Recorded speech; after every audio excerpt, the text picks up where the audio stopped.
eu sou Maria Rita, sou tutora, né, do curso do UnaSUS e sou mestre em saúde pública. É um prazer estar aqui para discutir as questões sobre essa temática da saúde do homem. E os estudos sobre a saúde do homem, eles são devedores dos estudos feministas já a partir da década de 60, quando houve uma propulsão dos debates acerca dos direitos civis das mulheres, acerca dos direitos sexuais e reprodutivos, que já começaram nessa época dos anos 60 e avançam consideravelmente na década de 70. Então, a partir da década de 80, os estudos sobre a saúde do homem ganham um grande aliado, que são os estudos sobre as masculinidades, no sentido de romper uma dicotomia entre os papéis sociais feminino e masculino e repensar sobre esse modelo hegemônico de ser mulher e homem na sociedade, sempre numa perspectiva de que os modelos de masculino e feminino fazem parte de um contexto, de uma construção sociocultural. Na agenda pública no Brasil, os movimentos sociais e políticas públicas são grandes protagonistas na temática da saúde do homem. Os movimentos sociais, primeiro, surgiram fortemente com essa temática a partir da epidemia da AIDS, nos anos 80, e a problematização no campo da saúde pública vem devido à identificação e uma questão muito sabida nos serviços de saúde, que é a baixa demanda, a baixa procura dos homens pelos serviços de saúde. E, portanto, um referencial bastante importante e fundamental para aprofundar as questões sobre a saúde do homem é o referencial de gênero, numa perspectiva relacional entre as masculinidades no âmbito da saúde sexual e reprodutiva, no âmbito da violência, no âmbito das doenças crônicas. Pensar esse referencial de gênero, ele traz uma maior compreensão do quadro de socialização dos homens, né, desde crianças, na adolescência e na juventude, justamente para repensar esse modelo hegemônico de masculinidade, um modelo do macho viril, do macho provedor, do macho que tem sempre que tomar a atitude, que impõe um poder que a gente sabe dentro dos serviços como é difícil perceber um homem dentro do serviço de saúde, trazendo essas questões da fragilidade e das suas necessidades subjetivas. Nessa perspectiva, a integralidade ganha sentido como uma reação ao modelo biomédico dominante, né, a atenção à saúde, e da medicalização acentuada, que aí propicia o quê? Ela privilegia a doença. Na questão da saúde do homem, reduz essas questões, as problemáticas, ao funcionamento em ser homem. O homem é macho, o homem é viril, é o provedor, ele tem que ter uma boa saúde para funcionar como macho na sociedade. Dessa forma, na política pública, o avanço mais recente vem com a Política Nacional de Atenção Integral à Saúde do Homem, lançada em 2009, uma política que está em pleno processo de implementação, foi implementada e está no processo de implantação, e que escolhe a atenção básica, portanto, como a porta de entrada para as ações voltadas para a humanização e para a integralidade. Qualificar a saúde do homem dessa forma resgata a integralidade e o acompanhamento dessas questões em todo o sistema, fazendo todo o acompanhamento da referência e da contrarreferência. E reconhece, principalmente, ela se baseia na problematização de que os homens procuram o sistema de saúde a partir do ambulatório e da atenção especializada e, fundamentalmente, nas emergências. As diretrizes dessa política são várias, eu destaco algumas no momento, que é entender o homem como um conjunto de ações de promoção de prevenção e de assistência na recuperação da saúde do homem a partir dos territórios onde eles vivem. Portanto, coloca em foco o trabalho da estratégia de saúde da família para promover essa articulação intersetorial. O homem no seu ambiente de trabalho, o homem na família, o homem nos seus locais de sociabilidade e, principalmente, numa questão intersetorial com a educação, que traz desde a infância de como esse homem é socializado. A educação, ela permite a partir dessa lida com a criança, com o adolescente, com a juventude, novos modos de pensar e agir a partir das masculinidades. A saúde do homem, na perspectiva da política, ela pretende sair do foco programático em modelos e programas assistenciais rígidos e promover, né, a adesão às ações de promoção da saúde e qualidade de vida. E principalmente uma promoção da saúde que parta do princípio da autonomia dos sujeitos e da participação e do controle social. Essa articulação com outras ações governamentais e outros órgãos, né, da sociedade, outras instituições, é uma articulação institucional, interinstitucional importante, porque ela permite chegar aos homens nos locais coletivos aonde os homens vivem, nas universidades, nas fábricas, nas escolas, nas estações de trem, nas estações de metrô, locais onde o homem, a sociabilidade do homem, muitas vezes nessa forma de masculinidade hegemônica, coloca o homem em situações de grande vulnerabilidade para a sua saúde. Dessa forma, a política, ela parte de várias questões para o diagnóstico das questões voltadas à saúde do homem. A violência, ela ocupa na sociedade um lugar comum e muito naturalizado. A partir do que a política traz para as questões de violência, eu destaco como a vulnerabilidade da violência, que requer uma visão ampla desse processo da violência e tornando imperativo a dessencialização do homem como o agressor. Ele aparece nos dados e nas pesquisas, nos dados epidemiológicos, nas estatísticas, como o agressor, mas a sua principal vítima. Então, essa consideração crítica de não reduzir a violência na questão da masculinidade é um grande avanço para as questões de saúde, porque ela permite intervir preventivamente, atuar no local onde o homem vive as suas questões e não apenas buscar a reparação depois que a violência já está perpetrada. Nesse sentido, alguns dados vão comprovar que é preciso mergulhar profundamente nas questões da violência em relação à saúde do homem. Numa pesquisa, um relatório importante, uma referência importante para se ver as questões da violência, é o Mapa da Violência de 2011, que retornou ao tema da juventude, porque ele já tinha identificado essa questão da maior morte e da autoria da violência pelos jovens já no final da década de 90, e no ano de 2011 eles voltam o foco para a juventude, porque em 2004 existe um decréscimo das ações, cai o número de violências, tanto por autoria e vitimização dos jovens, por volta da metade dessa primeira década do século XXI, muito por conta das campanhas de desarmamento. A partir de 2004, 2005, esses números voltam a ficar alarmantes e esse dado do Mapa da Violência de 2011, voltado a um panorama sobre a juventude,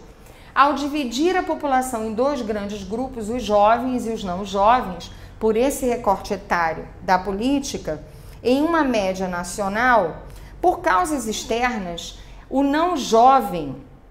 ele sofre 9,9% dos óbitos atribuíveis às causas externas. E os jovens, as causas externas são responsáveis por 73,6% das mortes. Por homicídios, na população não jovem, só 1,8% dos óbitos são causados por homicídios. Na população jovem, os homicídios são responsáveis por 39,7% das mortes. A elevada proporção de mortes masculinas nesses dados é alarmante, continua convocando o setor saúde para pensar a violência como uma questão de saúde pública, e nesses dados também do relatório de 2011, 92% das vítimas de homicídio são masculinas, 81,6% das mortes por acidentes de transporte acontece com os homens e 79,1% dos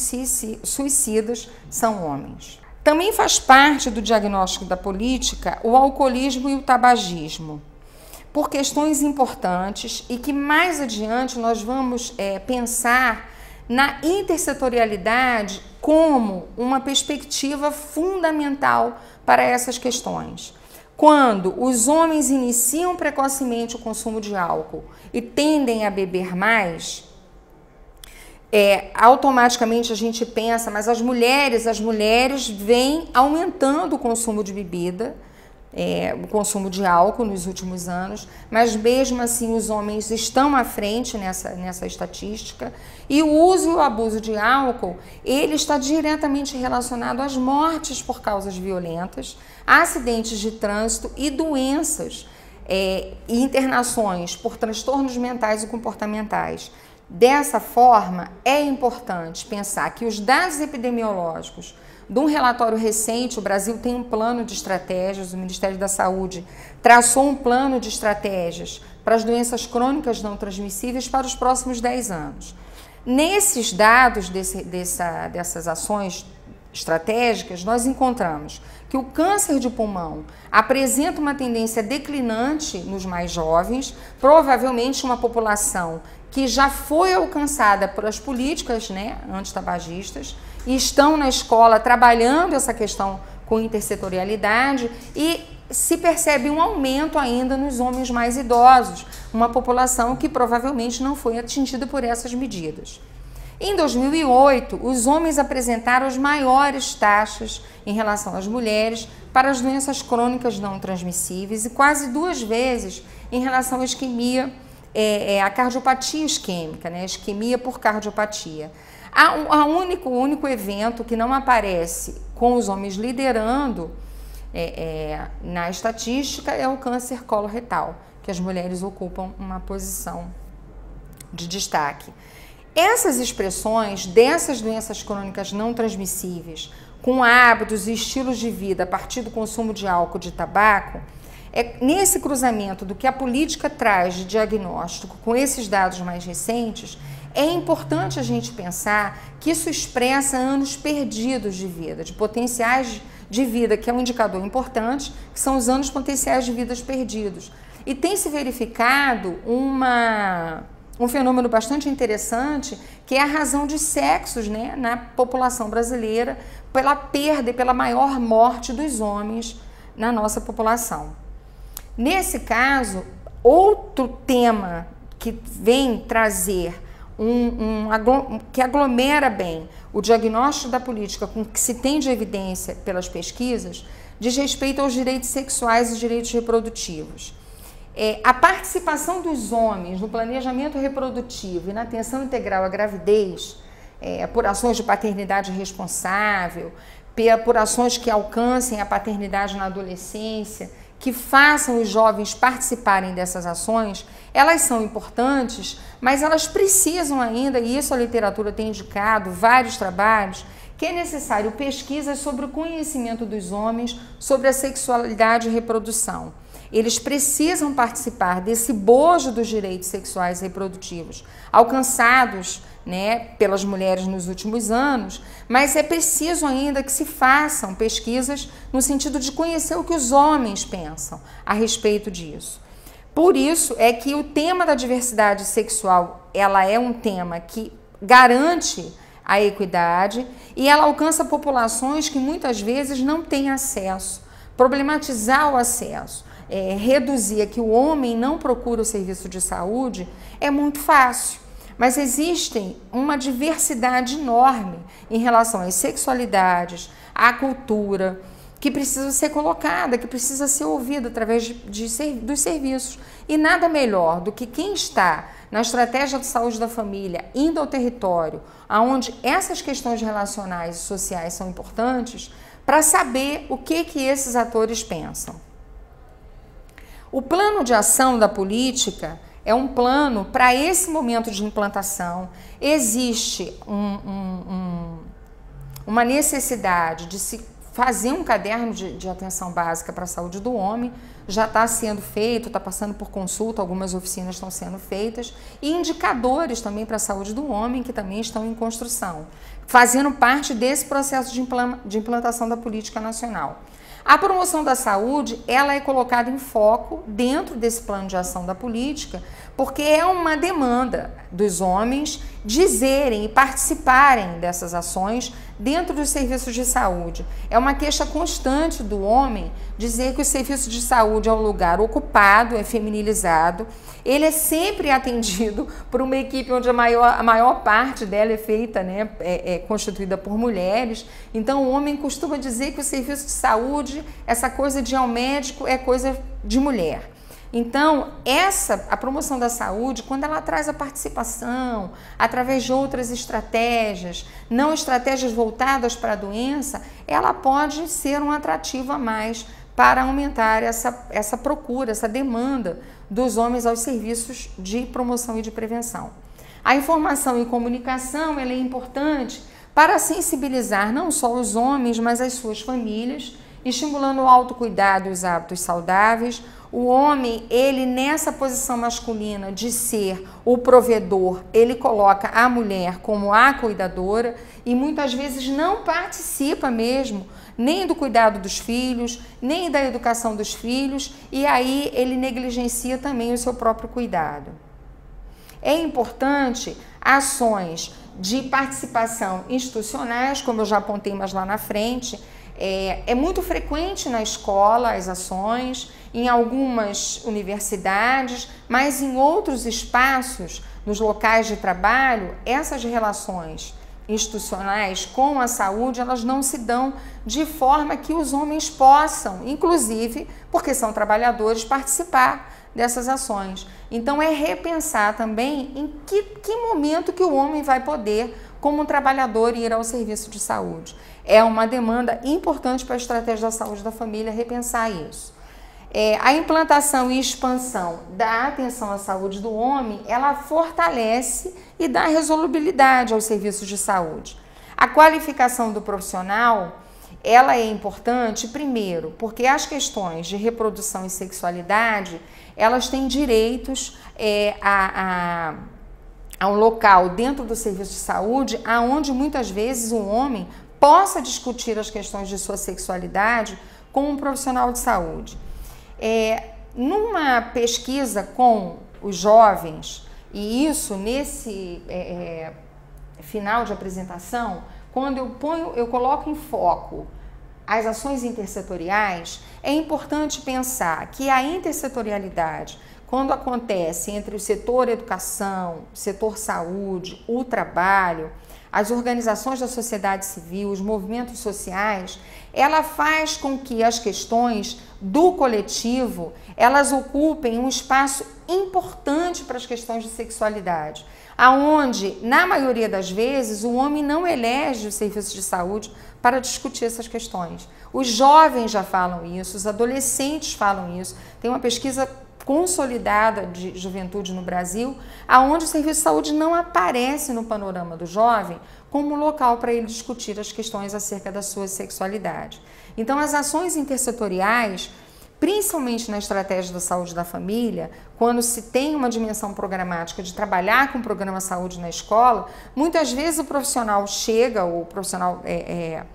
da saúde bucal, ele chega dentro da escola e a demanda é que se discuta a questão de violência, a demanda é que se discuta a questão de sexualidade, a demanda é que se discutam questões variadas e não só questões ligadas às doenças. Então é preciso romper essa barreira desse modelo biomédico que medicaliza as questões de saúde, principalmente as questões de saúde do homem. O cuidado integral é importante para ter essa interlocução com as linhas de cuidado das doenças crônicas não transmissíveis, das cardiopatias. Fazer essa integralidade, ela permite que as ações de promoção da saúde vislumbrem os determinantes sociais da saúde. Não tem como discutir as fragilidades e as vulnerabilidades da saúde do homem sem olhar para os determinantes, os macro determinantes, que é onde as pessoas vivem, nas comunidades, aonde muitas vezes os ambientes de sociabilidade têm todo um circuito reduzido pela violência, e o homem trabalhador, o homem que precisa prover a sua casa, ele sente isso como um peso enorme, negligenciando cada vez mais as suas questões de saúde. E principalmente pensar que as políticas públicas de juventude e educação, elas têm que ter a intersetorialidade, ela já tem que partir da política. Existe uma política nacional de juventude que discute essas questões, traz ela bem clara no diagnóstico, apontando as diretrizes, e que ainda não foi lançada. Ela precisa avançar nessa interconexão, não somente para a faixa etária. Se tem de 15 a 24 anos é jovem, se tem de 29 a 50 e poucos anos é homem, adulto, ele vem para esse programa, ele vem para outro programa. Olhar a saúde, através da estratégia da saúde da família, é olhar os territórios, as questões relacionais desses fenômenos da saúde do homem que precisam ser enfrentadas, mas que esses atores, os principais atores da política, precisam ser ouvidos nas suas necessidades, para que a gente possa entender de como esse referencial de gênero, de masculinidade, pode ser um grande aliado para as nossas ações de saúde. Essas são as questões que eu trouxe. Eu tenho o meu contato lá no início, no primeiro slide, e sempre aberta para o debate. Obrigada.